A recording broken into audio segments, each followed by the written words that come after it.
Louvado seja nosso Senhor Jesus Cristo. Querido povo de Deus, homilia diária, quarta-feira, 22ª semana do Tempo Comum. Evangelho de São Lucas, capítulo 4, versos 38 a 44. A liturgia de hoje nos oferece caminhos muito frutuosos a fim de obter verdadeiro crescimento espiritual para cada um de nós. Vejam que a primeira leitura enquadra uma questão bastante comum dentro do contexto de vida religiosa. Será que realmente sabemos de onde procede toda a graça de Deus? Há um embate na primeira leitura, referente a dois evangelizadores, Paulo e Apolo, o que nos faz pensar que algumas pessoas ainda não sabem realmente de onde vem a graça operante de Deus. Ainda precisam de crescimento espiritual.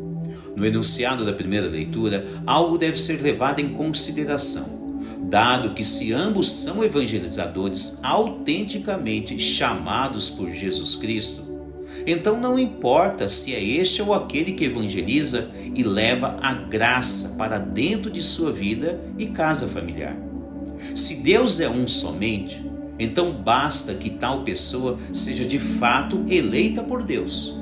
O que estou dizendo é que por vezes algumas pessoas que ainda não foram realmente evangelizadas e ainda não se preocuparam com a ascese cristã, não sabem que tanto faz ser esta ou aquela pessoa a levar o evangelho para dentro de sua vida e casa familiar. A primeira leitura aponta uma confusão que por vezes ocorre em tempos atuais. Estão brigando dentro daquela comunidade e criando partidos, dizendo que uma pessoa é de Paulo e a outra é de Apolo. Ora, mas não é Cristo o Senhor da história e de toda a salvação? Então, como aquelas pessoas estão mais preocupadas com as pessoas que levam o Evangelho do que com o autor e dono do Evangelho? Ou seja, estão se esquecendo que Jesus é a causa de toda graça. Notem o quanto este cenário quer nos ensinar algo. Temos que aprender a ir atrás de Jesus e não ir atrás desta ou daquela pessoa. Para isto, vejamos algumas atitudes exemplares no Evangelho de hoje. Em primeiro lugar, Jesus, ao visitar a sogra de Simão Pedro, vê que ela está enferma e de cama. Vale a pena ressaltar que enfermidade e febre naquele tempo era algo agressivo à pessoa, levando risco de vida, pois ainda não existiam os medicamentos mais evoluídos dos tempos atuais. Feito esta pequena ressalva, veja que São Lucas diz que Jesus ameaça a febre e ela desaparece daquela mulher, dando a entender que por vezes tipos de enfermidades podem ter sua origem em algum poder maligno na vida de tais pessoas.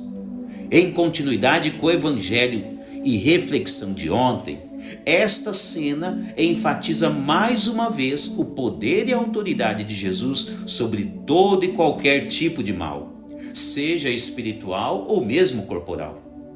Ontem, no Evangelho, ele expulsava um espírito imundo de uma pessoa.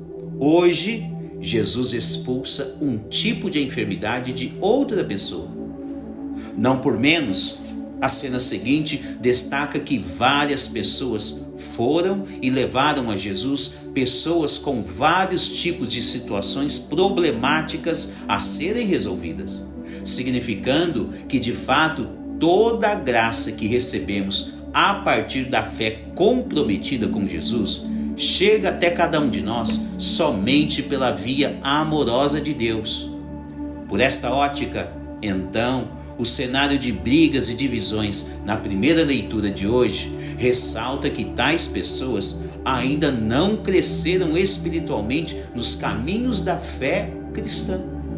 Por isso, São Paulo, nas entrelinhas, tenta explicar a elas o quanto elas precisam crescer espiritualmente. Ou seja, é necessário que as pessoas não se acomodem apenas com o batismo que receberam em suas vidas, mas aprendam a progredir cada vez mais em relação à fé cristã. Portanto, no que diz respeito a possíveis rixas e divisões nas comunidades, São Paulo diz assim: um planta, outro ajuda a regar, mas a cura, o milagre, a bênção de Deus, a graça depositada na vida de cada pessoa, vem unicamente pela via amorosa de Deus. É Deus a causa e o princípio de toda graça. É fácil de entender. Vejam que é exatamente o que está acontecendo no Evangelho. Com o seu serviço de autoridade prestado a toda a humanidade, Jesus deixa claro que Ele é a raiz de toda graça e cura, seja espiritual ou corporal. Reflita, você se apega mais à pessoa que está evangelizando ou se apega com o autor da graça? Louvado seja nosso Senhor Jesus Cristo,